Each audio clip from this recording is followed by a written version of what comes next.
Sindhi media के सगारे इदारे SS news channel जो कामयाबी ॾांहुं वधीक हिकु अहम कदम।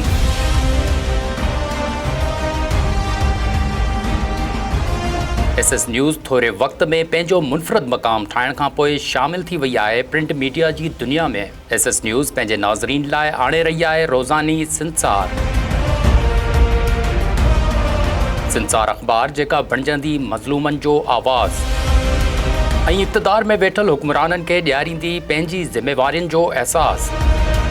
ॾेही ख़बरूं हुजनि या परॾेही, अदब हुजे या सियासत, अदालती मामला हुजनि या शोबिज़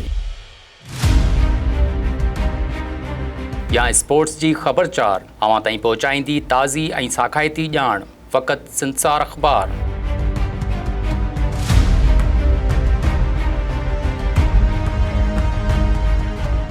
त पोइ पढ़ण न विसारींदा पंहिंजी तर्जुमान अख़बार सिंसार।